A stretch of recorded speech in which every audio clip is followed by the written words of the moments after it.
This is one of the most brutal deaths in the entire series. Except it might not be a death at all. I'm talking about Reze's death. Reze was introduced as a sweet and beautiful girl who had that girl next door thing going on. She was shown as a girl that worked at a cafe who was interested in Denji because of his goofy and naive outlook of the world. She pitied my boy for never going to school and dreamed of running away with him. Denji declined, and that revealed her true colors. She had to come steal Denji's heart, literally, and that's when their big fight began. At the end of the fight, despite being his enemy, Denji offered to run away with Reze, and Reze, after weighing things, decided she loved him more than the mission. She was about to meet Denji at the cafe, and I even thought my boy's gonna get a happy ending. Then Makima happened.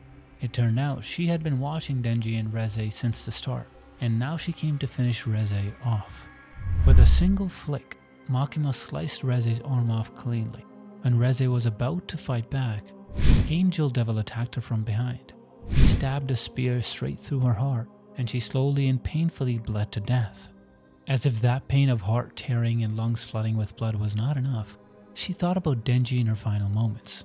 Everyone thought she was dead, and then, surprise surprise, we saw her once again when Makima revealed her true colors. She was one of the hybrids in Makima's control. There's a theory that Reze, being a hybrid, is truly immortal and can't be killed unless she is devoured by Chainsaw Man. There's another theory that since Makima took control over her, that means she gave up all of her, and there is a chance that she died along with Makima. And it's more likely because if she was alive, with Makima dead and Denji being single, it was a perfect time for her to get back together with him, but we didn't see that happen. Aki Hayakawa, the only death that should have happened sooner in the series. Aki was one of the earliest main characters we saw in the series. He was a Public Safety Bureau member who suffered the tragedy of the gun devil. So obviously he hated devils, fiends, and anything related to devils. However, Denji and Power were shoved into his team and his apartment. He basically became their babysitter, which was actually harder than fighting devils. Still, they became a warm and happy family. Except he also knew that it was all a dream, because the future devil already predicted that he would die in the worst way. But maybe Makima thought he survived her manipulation longer than he should have, so she intervened. She pushed him into a fight he never asked for, and stole his mind. Later his body was taken over by the gun devil, and he turned into the gun fiend. The irony, which is probably no one hated the gun devil more than Aki did, but he had to be the one to turn into that. Then Aki, who turned into the gun fiend, came back home, knocking on the door and then shooting Denji. The fight began and it spilled into the neighborhood. Civilians were shredded by stray rounds. Walls burst, glass rained, sirens drowned under automatic fire. But Aki kept pressing the trigger, because in his mind, he was stuck as a child in a snowball fight. He was just playing with Denji happily. But even in that state, he felt Denji's feelings and quit the snowball fight. Denji took advantage of the situation and reluctantly killed him. Aki was the first guy who actually gave Denji a shot at the normal life he always wanted. And that was the only reason he had to die the way he did. At least if he died fighting the gun devil or resisting Makima, he would have died as himself, not as a fragment of his worst enemy. Power. Most deaths made this because of how painful it was, but this one made the list because of how clean and controlled it was. Power and Denji are obviously the ultimate friendship goals an otaku can dream of. They were like cat and dog that somehow became siblings. So when Makima began executing her plan to break Denji and awaken the real Chainsaw Man, she had to include Power in it. After Denji got tired of everyone manipulating him and trying to kill him, he went to Makima and told her that he just wanted to be her dog. He didn't want to think for himself anymore. That was the first sign that Makima was so close to the goal. So she made the final move. She called Power over, told Denji to open the door, and even told him that she would kill Power. But Denji, being the idiot he was, and being in Makima's control, opened the door. Makima killed Power with one move. Power was smiling purely with a cake in her hand. Died without even knowing what hit her. Her torso literally got erased. But that's not the last time we saw her, because Power made Denji drink her blood for recovery in the past. A part of her was inside him. Pochita tapped into that part when the Chainsaw Man lost his shit. Power came back to help Denji out when he was in a pinch, and in exchange made him a promise to look for the Blood Devil again and be her friend before she died again.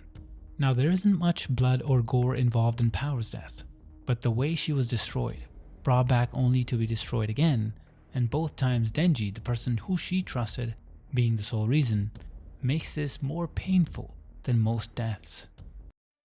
Nayuta. This death revealed the true villains of the series, who were hiding in plain sight. After Makima died, the Control Devil reincarnated as Nayuta, who was just a child. Kishibe dragged her out of China and treated her like a ticking time bomb. He left her with Denji and told him to make sure she doesn't turn into Makima. And she didn't. She became Denji's sister, his family. She was the one person he gave a normal life to. Walks, ice cream, school, pets, stupid sibling fights. She even laughed at his jokes, which is the real miracle in Chainsaw Man. But she still had to go through one of the worst tragedies of the whole series. First, public safety treated her like they did. Then Baron tried to strangle her. Then mobs hunt her through the street, stabbing, slashing, clawing at a child, convinced she's the witch ruining their minds. But Nayuta just controlled herself. She took hits, ducked spears, got grazed, bloodied, terrified. And through all of it, she never became Makima. She never enslaved the crowd, never turned them into dogs, never crushed them flat. She just tried to save Denji. All she got in return was Baron, who had a twisted sense of justice, thinking he was saving the world. He served her head on a sushi belt like she was dinner, just to break Denji. And maybe that's when Denji realized that humans are the actual villains here. Instead of uniting against the devils, or at least fighting against the true threats, they were after him, trying to make him take the responsibilities he didn't want. And in process they killed innocent Nayuta, which made him go berserk. Santa Claus. They say death isn't the end, and for Santa Claus, that's the brutal truth, because her ending is far worse than dying. Santa Claus is the only character in Chainsaw Man whose death feels like a multi-stage boss fight, because she isn't just one person. She's a network of bodies, all controlled by the true master living quietly in the Soviet Union.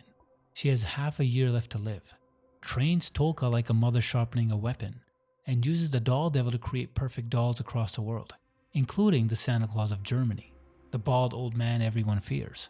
But her brutality doesn't come from creepy dolls. It comes from the contracts she's willing to make.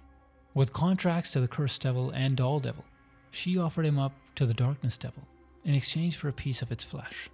With that, her body mutated, split, and twisted into a night creature. She became strong enough to fight Denji and Quan Chi at the same time, and she regenerated in real time no matter how big the injury was.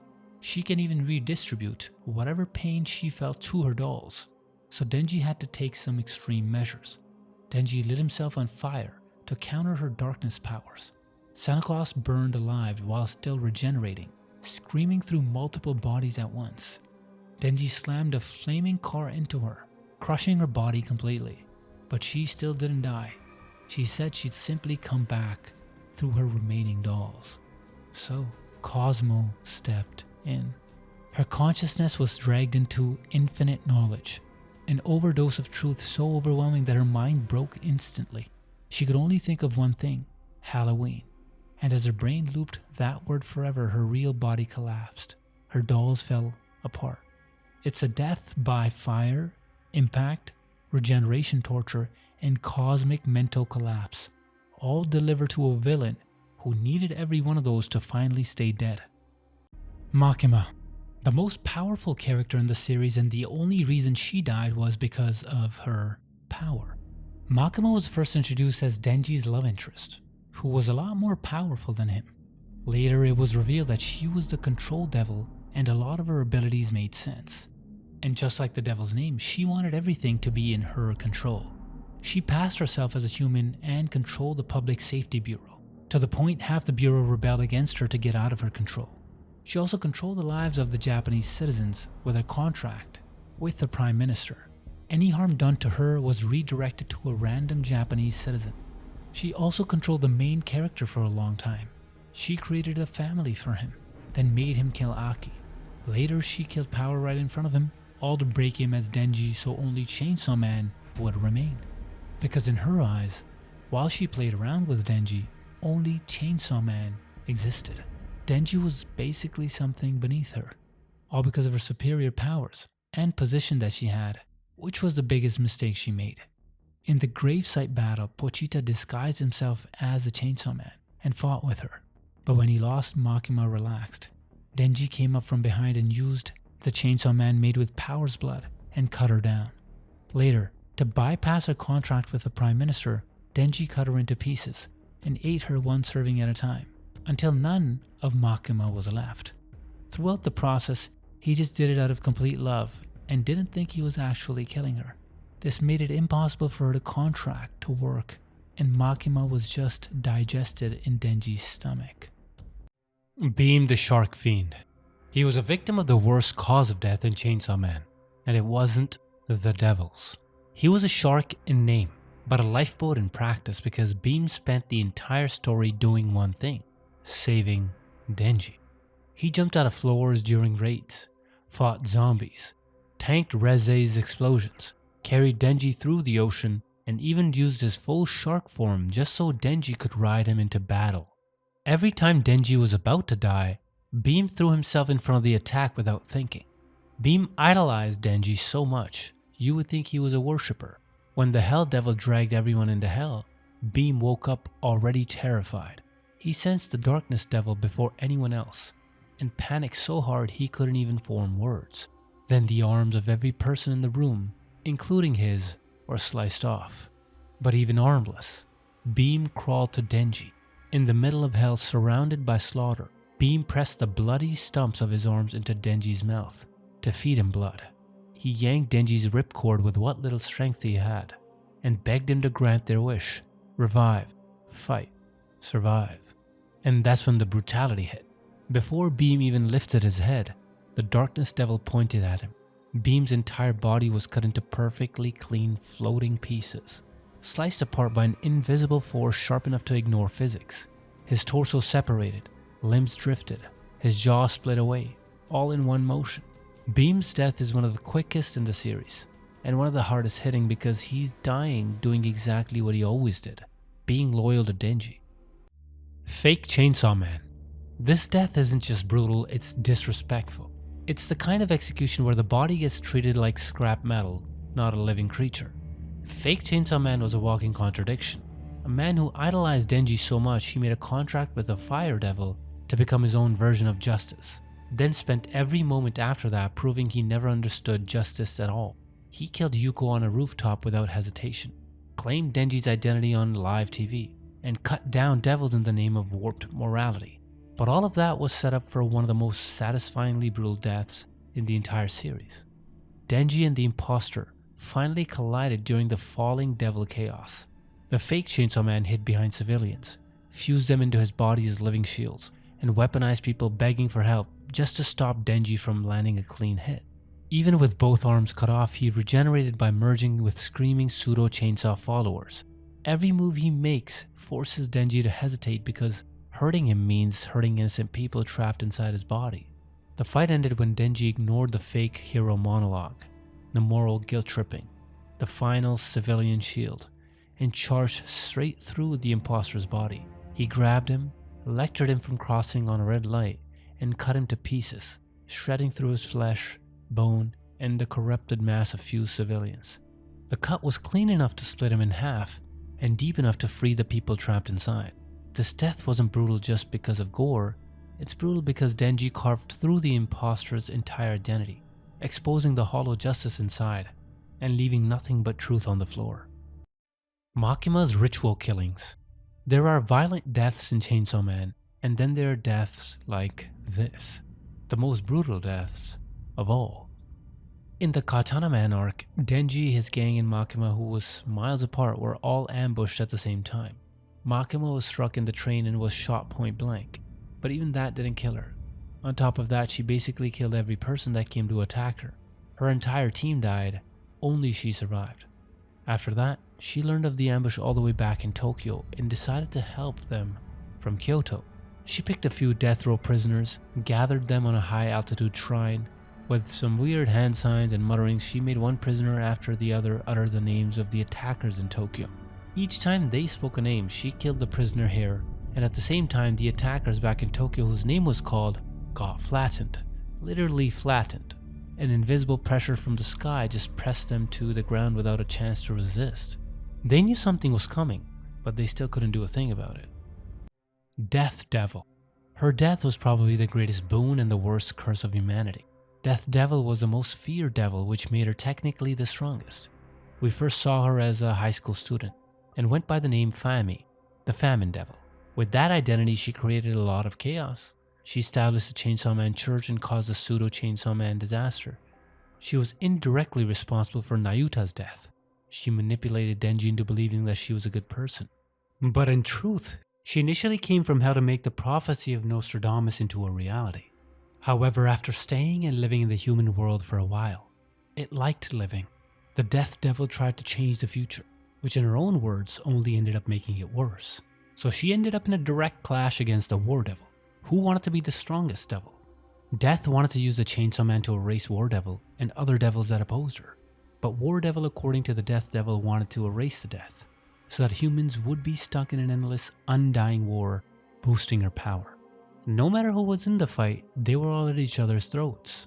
When Chainsaw Man and War Devil were duking it out, Death Devil saw an opening and tried to use Denji to kill the War Devil completely. But Denji turned against them, cut them down, and even ate death, directly eliminating the concept of death itself. However, Yoru did mention the Death Devil activating her power once she is dead, and she also tried her best to stop death from dying. Now, humans can't technically die, but if that means an endless war, not sure if that's a good thing. The Gun Devil. The fastest, deadliest massacre in the entire series. And the scariest part is that the deaths weren't the worst part of the massacre. 13 years before the main story, every country tried to mass produce guns to fight devils. Instead, they accidentally created the perfect storm of fear, and that fear gave birth to the Gun Devil. It jumped across the world: America, China, India, Europe. 5 minutes, 1.2 million deaths. And in 26 seconds, Japan lost 57,000 people. Houses evaporated, streets were erased. Aki Hayakawa's family died between one breath and the next, while he was still waiting for his little brother to get his gloves. He was never seen, only the aftermath. Empty shoes on the pavement, buildings carved open, entire cities punched through like paper, and then it disappeared. But even that loss of life wasn't the biggest problem the Gun Devil created with the massacre. Because of that incident, the world never recovered from the fear. Devils got stronger. Gun laws were rewritten globally.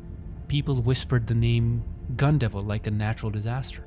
And it set off a chain of events which gave Makima proper handle over many bureau members, which helped her almost bring another disaster in the name of Chainsaw Man. And we all know how many people died tragic deaths in the process.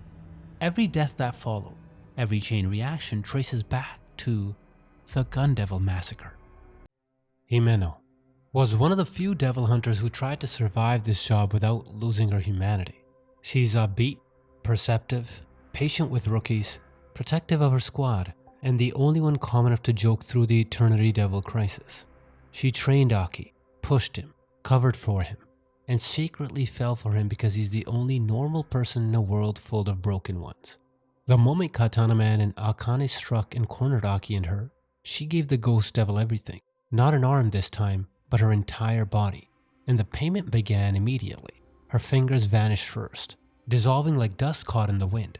Then her arms peeled away. Her skin melted into the air. Her ribs faded. Her jaw unraveled. Her torso flickered like a candle losing flame. She wasn't killed. She was consumed piece by piece by invisible hands. And while her body disappears, the fully summoned Ghost Devil tore into Katana Man, ripping chunks of flesh off, twisting the environment, clawing with enough force to shake the whole room. But even this sacrifice wasn't enough. The Snake Devil was summoned and crushed the Ghost Devil instantly. Himeno completely disappeared, while the Ghost Devil lost. And the worst part was, all she ever wanted was Aki to love her back. He even hated Makima for having control over Aki's feelings. She wanted that even in her death. But even with that sacrifice, Makima still took over Aki. Yuko. Yuko's death was brutal because she died in 3 installments in the hands of 3 people, experiencing the maximum pain in 3 different forms. Yuko was from the same school as Asa. They became friends after they joined the Devil Hunters Club. Yuko appeared to be innocent and an introverted girl that you see in every classroom, but we soon realized how wrong that impression was when she made her deepest, darkest confession to Asa. Yuko made a contract with what she thought was the Justice Devil, but it was actually the Fire Devil because she was obsessed with all the clout Chainsaw Man was getting. She got the devilish powers because of the deal, and she killed her neighbor because she genuinely believed he was a bad guy. With the same belief, she came to the school later and went ham on the bullies that usually picked on Asa. However, Asa flipped, turned her own uniform into a sword, using the War Devil's powers, and cut Yuko into pieces. Her body was literally fragmented in equal parts, like she was cut with a ruler and blade. Yuko died until Fami brought her back. Now, with a much more massive form, Yuko lost her sanity and attacked everyone indiscriminately. That's when Chainsaw Man came and cut her to ribbons. When Yuko saw that the idol that she worshipped and aspired to be saw her as the villain, she realized that she might not have been right. That's the second blow. Later, she went to meet Asa and ask for forgiveness. We saw Yuko still in her devil form, but a lot more human. The moment showed that Yuko had a shot at redemption, until she got decapitated by a person who she thought was the Chainsaw Man. The final blow. All 3 encounters were extremely painful for Yuko. In the first one, she was heartbroken because of her best friend's betrayal. In the second one, she was psychologically broken because her idol was against her. And the third one was the most tragic, even her hope and happiness that she still had her friend and a future was killed by the one who she thought was her hope. Mr. Tanaka. The only death in the series that was more satisfying than scary, purely because of how brutal it was. Mr. Tanaka was a teacher for Asa's class in high school. He is one of the most heartwarming characters in the entire series. When he first appeared, he was teaching the value of life to his students, and even used the chicken devil Bucky for demonstration. He made it a member of the class, and soon the students accepted Bucky as one of them. It was later revealed that he noticed Asa was isolated and keeping to herself, so he made the class president befriend her. Because of him, the class president even apologized on Asa's behalf. He was a truly caring and concerned teacher who paid extra attention to his students, but not in a good way. Later, the class president revealed she'd made a deal with the Justice Devil, which was actually the Fire Devil, and came to kill Asa. The reason being, Mr. Tanaka hooked up with the class president, who was most likely a minor. The class president got possessive and thought the teacher was after Asa next, so she decided to eliminate the competition with those devil powers.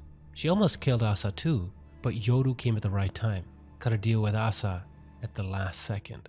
The War Devil took over Asa's body, turned Tanaka's spinal cord into a weapon and ripped it off, while he was still alive and screaming. His consciousness didn't even go away before Yoru already used that spinal cord sword to rip the class president a new one. But even with that grotesque and painful kill, Tanaka kinda deserved every bit of it. Dude is a PDF file, and because of him, an innocent girl got brainwashed enough to make a deal with the devil. Another broken girl got trapped with the War Devil. Barum bridged the flamethrower fiend. For others, death was the end. For Barum, it was an experience. A well-deserved experience. Barum was initially introduced in the Control Devil arc. He was under Makima's control for a while. Barum loved violence. He believed it was human nature. However, he blamed Denji for ruining the peace Makima planned for him. After Makima's death, Barum became one of the core members of the Chainsaw Man Church, and using that position, he tortured Denji emotionally, threatened Nayuta, burned their home, killed their pets, and even delivered Nayuta's severed head on a sushi plate, all because he wanted Denji to stop pretending to be normal and transform. Barum was mid-sentence when Denji pulled his cord. Chainsaw Man grabbed him by the throat and tore his head clean off, like ripping the lid off a paint can. And that should have been the end. But Barum was a fiend after all, and it wasn't that easy. So later, Barum came back and tried one last stunt using his flamethrowers. Pochita lifted him into the air like a piece of meat. Barum begged to be killed quickly, and Pochita ignored him. Instead, he devoured Barum alive, tearing chunks out of his body, ripping through him bit by bit. letting Barum experience all the pain he could possibly get from this until he was completely gone. A violence fiend. The only good thing about this death, it was fast. We know nothing of his past except that Makima saved him, which probably means she rewrote him completely. For a devil named Violence, Galgali spent his whole life trying to be gentle. He bought Kobani ice cream, apologized before fights, and never let the fiend inside loose. His mask kept that monster caged, but Hell didn't care who you're trying to be. When the Hell Devil dragged the entire group into the Darkness Devil's realm, Galgali knew they were about to die. For the first time in the whole story, he begged Kobani to take off his mask. He finally chose Violence, and never got the chance to use it. The Darkness Devil arrived. Galgali's arms were sliced clean off in an instant, as if an invisible blade passed straight through his shoulders. Blood sprays across the floor of Hell as he staggers forward with nothing but two open stumps where his arms used to be. He tries to charge anyway, body twitching, mask free for the first time, but the Darkness Devil didn't even pay him much attention. It just casually pointed its finger at him, and the next thing you knew, Galgali's whole body was covered in holes. Anyone who saw that would wish he would have died right there, but he was alive and felt every wound. His flesh was gone and so were his internal organs, but even in that form he still struggled. An arm conjured out of his mouth as he went after the Darkness Devil again, but before it could land, the Darkness Devil conjured a sword and impaled Galgali, killing him on the spot. Class President. With her death, she got everything she ever wanted in her life. Before she died, the class president was nothing special, just a jealous teenager who hated Asa and wanted the boy she liked all to herself. But jealousy in Chainsaw Man isn't an emotion, it's a weapon. She made a contract with the Justice Devil, which was actually the Fire Devil. She transformed into a twisted monster, attacking Asa like the main character in her own revenge story. With a single strike, she almost killed Asa, but Yoru intervened. When Asa was about to die, Yoru gave her a contract and brought her back to life. Yoru possessed Asa's body and ripped out Tanaka's spine, his head still attached, still screaming. Yoru sliced the president's hand and owned it. Then she turned it into a hand grenade and used it to explode the president and whatever's left of Tanaka at the same time. Yoru granted her biggest wish, to be with Tanaka forever. It's just that their forever is less than a second. Bat Devil. This death is basically one of the earliest hints into Denji's true nature. Right after Denji and Power got dumped into the same team, she lured Denji by tempting him with her breasts. She said she wanted his help to get her cat Meowie, but she conveniently left out the part about the cat being the Bat Devil's hostage. So she gave up Denji there as Bat Devil's food. But the Bat Devil went back on the deal. It swallowed the cat, then Power, and Denji was next on the menu. But Denji unleashed his chainsaws and went after the Bat Devil like a maniac. The fight started in a remote area, and soon they ended up in the city. Bat Devil couldn't make sense of what Denji actually was, with his unique nature. Trying to figure that out, it even tried to save humans, but it was proven otherwise. Denji literally threw a car with the driver still in at the Bat Devil. That just shows how ruthless Denji actually is. Even after he got hit by the Bat's sound waves, Denji just came back swinging. And next, Denji pulled off one of the coolest moves in the series. He buried a chainsaw into its flesh and rode it up the arm like a blood-soaked escalator. Finally, he cut the Bat Devil open and let it spill the guts out along with Power and Meowie. The whole fight, Denji only had one thing in his mind. He didn't care about Power's betrayal and only focused on touching her boobs. Now that's the first hint at how much of a degenerate Denji is, as we saw in later parts of the series. The deaths in Chainsaw Man are gory and brutal, but what's more scary is what Chainsaw Man is about to become as his final transformation.